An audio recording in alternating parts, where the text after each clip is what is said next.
Welcome back. You watch Your Morning Live. Thank you very much for staying with us. Now, it's based on the events around the highly publicized multiple filicides, which is the deliberate act of a parent killing his or her own child. And that's, of course, by a South African-born mother of her 3 disabled children in England in April of 2014. That's the play at the Joburg Theatre's latest production titled Acceptance, directed by Rhodes University graduate Simona Mazza, written by Eva Mazza. I hope I got your surname correct.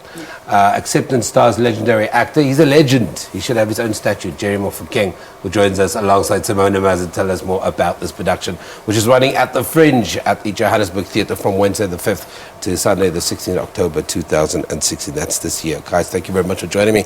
Let's maybe talk a little bit about the background and why it was important, Simona, to tell the story. I think it was important just because when I heard the story, my first reaction was, okay, I can understand. I can understand they were disabled, they were going to have to be cared for all the time, it was an act of love. And then I started thinking about that and how that prejudice was also so in me. How is it okay to say that it's understandable to take someone's life because they can't walk or because their life is going to be a little bit more difficult and a little bit more interesting and difficult than what my life would be. And I think that's what really foregrounded it, how the media and the people that were listening identified so much with the mother and the children's voices ended up being completely extinguished. Yeah, I want to bring Jerry into this conversation, but it's an interesting point you raised, because then you end up directing that and you've got to get rid of all the prejudice, get rid of all the ideas in order to kind of put something that people can relate to. Mr. Mofokeng, so you then approach for this production.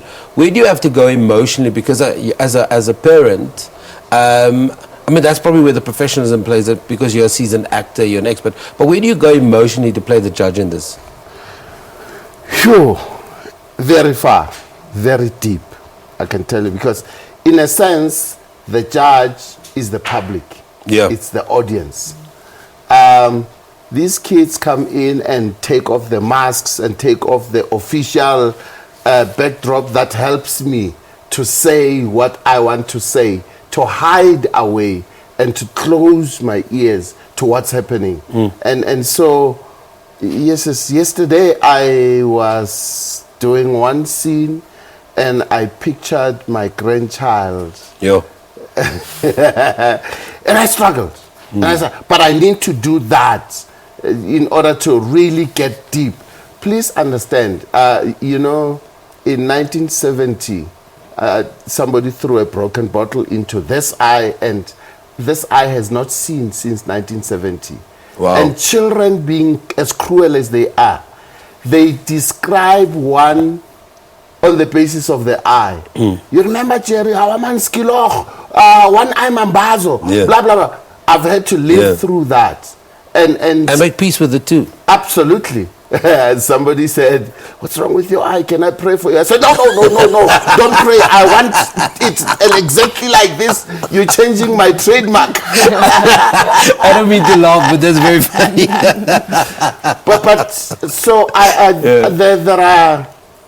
there are people in my life, in the circles that I've had to have relationships with, and who've had to live through the stigma, because we are identified by what we are not. And so I think more than anything, it's also the problem of the people outside, people who lock their children in the house or the shack. So that or not informed enough. Absolutely, because the children are ashamed. These children say, what was our problem? We were imperfect. Or the parents saw their own imperfection in us. And so they couldn't deal with it. So in a way, it's self-hate. It's self-hate. And people keep saying, what went wrong? Who says it went wrong? Who says? A photographer came to take some photographs of us in rehearsal. She had a child who had SMA. And the doctor said 6 years. All right? 6 years. The prophets of doom, 6 years. That child lived until he was 16. Wow. And she gave up her marriage because the husband could not handle it, and single-handedly raised that boy until 16 and saw him as a gift. But that's quite interesting for me, because I wanted to talk from a director's perspective. When you're guiding that, you talked about your own prejudices and having to deal with those issues, and then there's a message at the end of the day. Do you construct a message for the audience, or do you want the audience to find their own message? I think I want the audience to find their own message. I'm not a very kind of didactic kind of director. I think that at the core of it, we're going to bring out all the issues. We're going to bring out the mother's struggle. We're going to bring out the children's struggle. What we want is the children to have a voice. That is where the direction went, to say, okay, because the media spin ended up being about her. Did she do it? Her depression. Her, like, is her husband going to stay with her? Oh, I can understand. And didn't ever speak about the 3-year-old and the 4-year-old that died. And that's what we want. And then you get a cast that includes Jerry Mofokeng, really strong actors that are able to completely immerse themselves in the character. Talk to me about finding the likes of the quality of this cast. The quality of this cast is just, it's unparalleled. They are dedicated, they are in it, and they're always asking questions. I mean, Jerry as well, he's just... He also guides them through it from the perspective that he's in, because the rest of the castmates are quite young, and they're all my age, 25 to 30, and it's, I can't even explain the kind of experience and the journey that we've been through all together. And it was written by your mom. Yes, yeah, my mom, who was at Rhodes University with me. It's actually become full circle. This is interesting. I want to talk to you quickly about something that you mentioned. You said, I'm thrilled to skate the boards of theatre again in a role that flies the social mask and touches the raw nerve of a man of power. Talk to me about that statement. Yeah.